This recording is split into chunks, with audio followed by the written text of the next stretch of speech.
সূরাটি 3 বার পাঠ করে ডিমে ফু দিয়ে সাথে সাথে শত্রুকে আপনি ধ্বংস করুন, শায়েস্তা করুন, একেবারে দমন করে ফেলুন, বশ করুন। একেবারে আপনার বাধ্য হয়ে যাবে শত্রু, আপনার বিরুদ্ধে আর মুখ খুলতে পারবে না, সেই সাহস তার হবে না। তার ভিতরে এমন যে কি শুরু হয়ে যাবে তা নিজেও সে জানবে না যে কি হয়েছে। অস্থির অস্থির হয়ে যাবে, আর আপনার সামনে তো আসবেই না, আপনার বিরুদ্ধে মুখ খুলবে না। আপনার আর ক্ষতি করতে পারবে না আপনার শত্রু, যত বড়ই শত্রু থাকুক না কেন।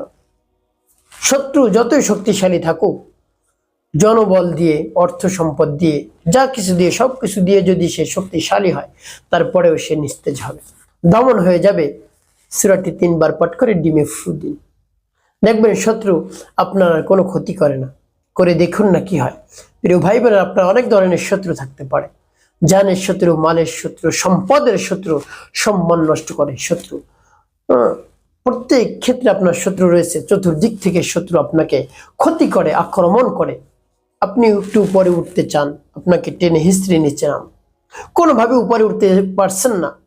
শত্রুর বিরুদ্ধে যদি আপনি কথাও বলেন, জুলুমের মাত্রা বৃদ্ধি করে দেয়, অন্যায় অত্যাচার আপনার উপর আরো বৃদ্ধি করে দেয়। কোনো প্রতিবাদও জানাতে পারছেন না, কারো মাধ্যমে বললে আরো বেশি আপনার পরিবারের উপর, আপনার সন্তানের উপর, আপনার জীবন নাশের আশঙ্কা থাকে। যদি আপনি একটু বেশি বাড়াবাড়ি করেন, বলতে যান, তাহলে আরো সে একেবারে শক্তিশালী হয়ে আপনাকে ক্ষতি করার চেষ্টা করে। এই জন্য এটা ভেবে আপনি আর কোনো প্রতিবাদও জানাচ্ছেন না। দিন দিন আপনি ক্ষতির মধ্যে পড়ে যাচ্ছেন, শত্রু আপনাকে একেবারে নিস্তেজ করে ফেলছে। উল্টো আপনি শত্রুকে নিস্তেজ করুন। আপনার শত্রুকে, জানের শত্রুকে, মানের শত্রুকে, সন্তানের শত্রুকে, আপনার জানের শত্রুকে আপনি নিস্তেজ করে ফেলুন। একেবারে কাবু হয়ে যাবে আপনার শত্রু, আপনার সামনে এসে আর কথা বলতে পারবে না, আপনার চোখে চোখ রেখে কথা বলতে পারবে না, একেবারে দমন হয়ে যাবে। প্রিয় ভাই বোনেরা, আমলটি কেমন করে করবেন বলে দিচ্ছি।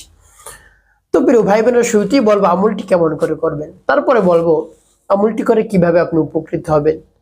এভাবে সূরা 3 বার পাঠ করে ডিমে ফু দিয়ে সেই ডিম কিভাবে ব্যবহার করবেন। প্রিয় ভাই বোন, আমি বলে দিচ্ছি। শুরুতেই যে কাজটি করবেন সেটি হলো একটি ভালো মানের ডিম নিয়ে আসবেন, একেবারে তাজা, এমন না হয় নষ্ট ডিম দিয়ে আপনি আমল শুরু করছেন, এটা করবেন না। তারপরে দ্বিতীয় যে কাজটি করতে হবে সেটি হলো শত্রুর নাম, শত্রুর মায়ের নাম আপনি রাখবেন, রেখে ডিমে লিখবেন, বাংলায় লিখতে পারে, শত্রুর নাম, শত্রুর মায়ের নাম লিখবেন, 3 বার লিখবেন। 3 দিকে 3 বার আপনি লিখবেন। তারপরে সেই ডিমটা আপনার সামনে রাখবেন, রেখে আপনার যদি অজু থাকে তাহলে তো ভালো, অন্যথায় আপনি উত্তম রূপে অজু করবেন। উত্তম রূপে অজু করে পবিত্রতা অর্জন করে পবিত্র স্থানে আপনি বসবেন। তারপরে আপনার জীবনের সমস্ত গুনার কথা স্মরণ করে ক্ষমা প্রার্থনা করবেন। আস্তাগফিরুল্লাহ রাব্বি মিন কুল্লি যামবি ওয়া আতুবু ইলাইহি লা হাওলা ওয়া লা কুওয়াতা ইল্লা বিল্লাহিল আলিয়্যিল আযীম। এভাবে যখন ইস্তিগফার পাঠ করা হয়ে যাবে 3 বার, তারপরে 3 বার দুরূদ শরীফ পাঠ করবেন, সাল্লাল্লাহু আলাইহি ওয়াসাল্লাম, সাল্লাল্লাহু আলাইহি ওয়াসাল্লাম, সাল্লাল্লাহু আলাইহি ওয়াসাল্লাম। এবার যখন ইস্তিগফার দুরূদ শরীফ পাঠ করা হয়ে যাবে, তারপরে সেই সূরাটি পাঠ করবেন। যখন পাঠ করবেন, রব্বে কারীমের কাছে মনে মনে বলবেন যে উদ্দেশ্যের জন্য আপনি এই সূরাটি পাঠ করবেন। প্রিয় ভাই বোনেরা, সেই উদ্দেশ্য কথা বলবেন, হে আল্লাহ, শত্রুকে দমন করে দিন, নিস্তেজ করে দিন। আপনার মনের সেই জল্পনা কল্পনাই থাকবে যে শত্রুকে ধ্বংস করার জন্য আমি আমল করতেছি। আল্লাহ, আমার আমলকে কবুল করুন, সময়কে কবুল করুন। এভাবে বলে তারপরে আপনি সেই সূরাটি পাঠ করবেন। আমি বলে দিচ্ছি সূরাটি পাঠ করে তারপরে কি করবেন পরে বলে দিচ্ছি, আগে আমলটি শেষ করে নেই। যেমন বিসমিল্লাহির রহমানির রহিম, তাব্বাত ইয়াদা আবি লাহাবি ওয়া তাব, মা আগনা আনহু মালুহু ওয়া মা কাসাব, سيصلى نارا ذات لهب وامرأته حمالة الحطب في جيدها حبل من مسد। তবে যখন পাঠ করা হয়ে যাবে, ডিমের উপর একটি ফু, তারপর আপনি আবার পাঠ করবেন, বিসমিল্লাহির রহমানির রহিম, تبت يدا أبي لهب وتب ما أغنى عنه ماله وما كسب سيصلى نارا ذات لهب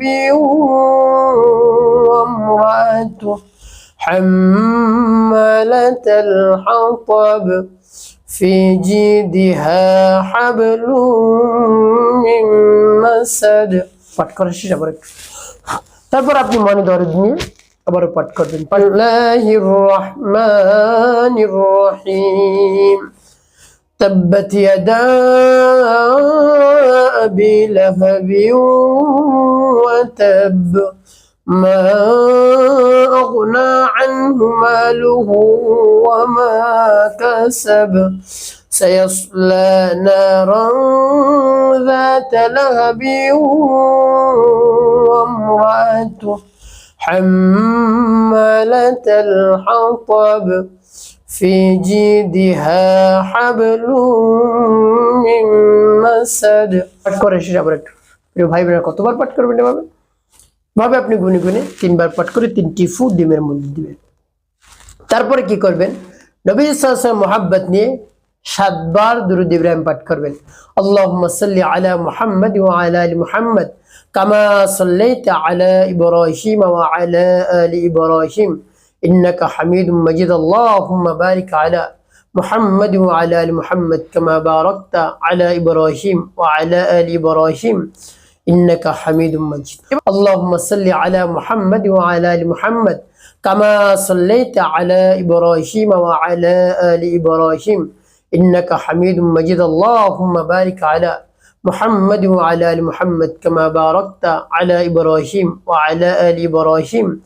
إنك حميد مجيد اللهم صل على محمد وعلى آل محمد كما صليت على إبراهيم وعلى آل إبراهيم إنك حميد مجيد اللهم بارك على محمد وعلى آل محمد كما باركت على إبراهيم وعلى آل إبراهيم إنك حميد مجيد اللهم صل على محمد وعلى آل محمد كما صليت على إبراهيم وعلى آل إبراهيم إنك حميد مجيد اللهم بارك على محمد وعلى آل محمد كما باركت على إبراهيم وعلى آل إبراهيم إنك حميد مجيد اللهم صل على محمد وعلى آل محمد كما صليت على إبراهيم وعلى آل إبراهيم إنك حميد مجيد اللهم بارك على محمد وعلى آل محمد كما باركت على إبراهيم وعلى آل إبراهيم إنك حميد مجيد এভাবে দুরূদ ইব্রাহিম 7 বার পাঠ করবেন 7 বার যখন পাঠ করা হয়ে যাবে দুটি ফু ডিমে দেবেন প্রিয় ভাই বোনেরা আপনার আমলটি করা হয়ে গেলে কি করবেন এই ডিম কি করবেন এই ডিম আপনি দূরে কোথাও পুঁতে রাখবেন জঙ্গলে কোথাও আপনি পুঁতে রাখবেন এখন বলতে পারেন হুজুর জঙ্গলে যেতে তো ভয় লাগে তাহলে আপনি কি করবেন রান্না বাড়ি করেন যেখানে রান্না বান্না সেই চুলার পাশে আপনি 6 ইঞ্চি বা 10 ইঞ্চি এই গর্ত খনন করে এর মধ্যে ডিমটা পুঁতে রাখবেন এরপরে উপরে মাটি দিয়ে দেবেন তাহলেই হয়ে যাবে ইনশাল্লাহ যদি এভাবে রাখতে পারেন দেখবেন শত্রু ধ্বংস হয়ে যাবে শত্রু নিস্তেজ হবে দমন হবে এই সময় এভাবে রাখবেন রব্বি কারিমের কাছে মনে মনে বলবেন হে আল্লাহ শত্রুকে দমন করার জন্য আমলটি করতেছি আল্লাহ শত্রুকে দমন করে দিন হে আল্লাহ শত্রুকে দমন করে দিন নিস্তেজ করে দিন একেবারে শায়েস্তা করে দিন সে যেন আমার ক্ষতি না করে এবং যখন আমলটি করা হবে